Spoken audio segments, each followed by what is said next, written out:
Hey guys, what's going on? I'm Combat Craig, and this is how to prove your VA disability claim. I want to come up with one example here that makes it painfully clear who you're dealing with, how they play. They play dirty. This is how dirty they can play.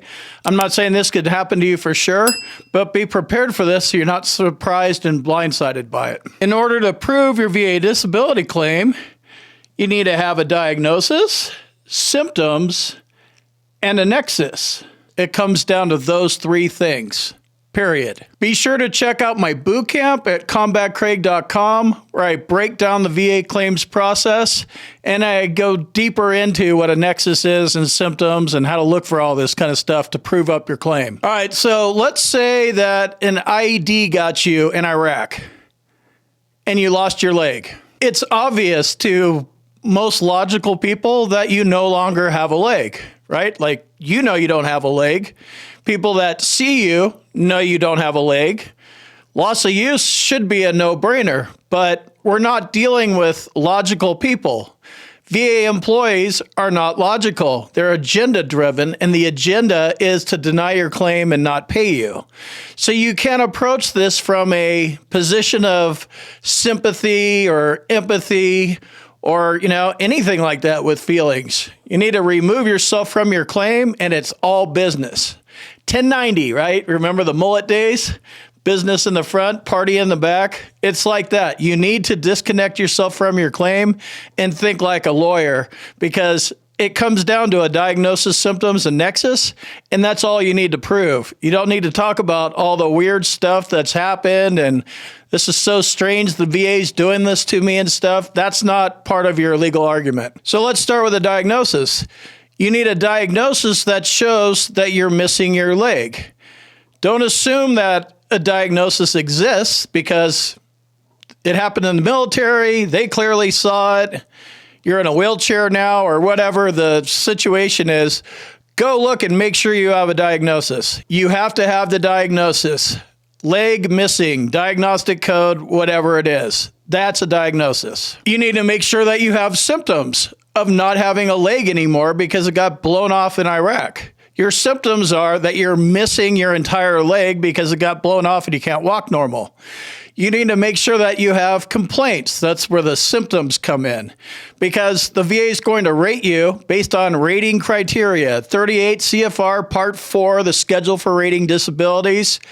Get into that and figure out what you qualify for and make sure you're talking the same language they're talking so they don't not service connect you or lowball you. The last element you need to establish service connection is the nexus.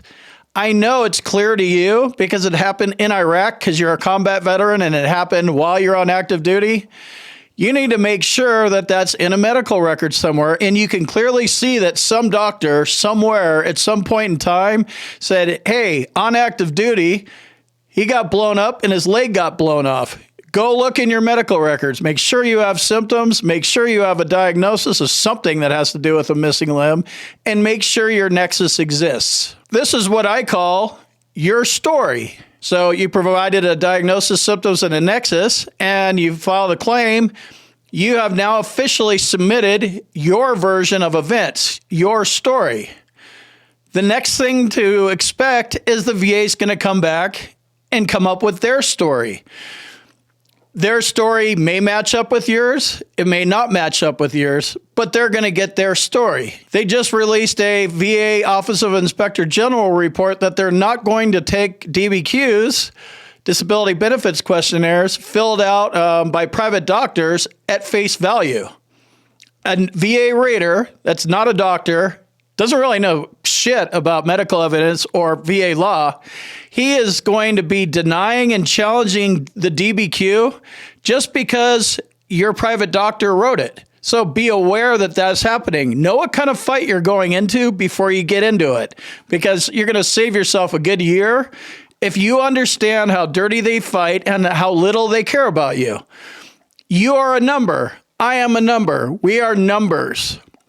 We are numbers that may eventually show up with a disability, and they're going to have to pay us cash. More numbers, right? The only number they're actually waiting for us to be is dead, maybe that's number 0.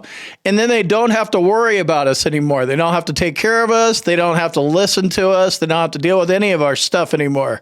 We're just dead. So understand that's who you're going up against, right? After you file your claim, and it's perfectly logical and clear that you have a diagnosis, symptoms, and a nexus because you're missing your limb, and it happened during combat. I know this seems illogical, but stay with me because the VA is not logical.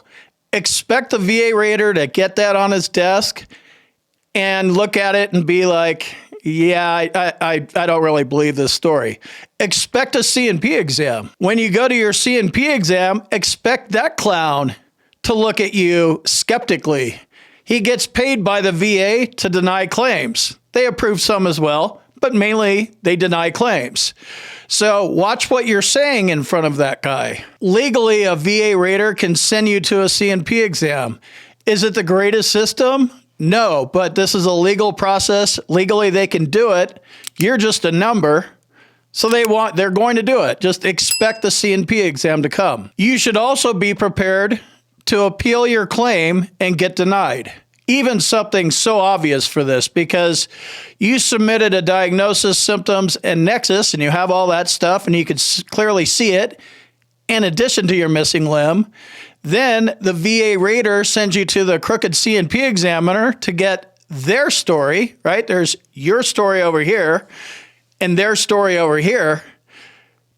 Don't be surprised when the VA rater comes back and in your decision letter, the C&P examiner noted something like, veteran seems to move around fine.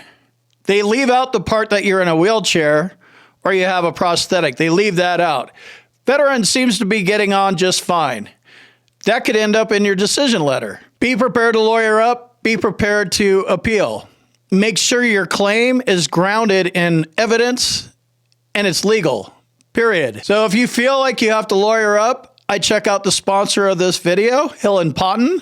You can check them out at hillandponton.com. They're VA accredited attorneys, and they may be able to help you out with your claim. Your personal feelings have absolutely nothing to do with your VA claim. That's not a nexus. That's not symptoms. That's not a diagnosis. So don't talk about it. Only talk about the medical evidence you need to prove your claim, and that's it.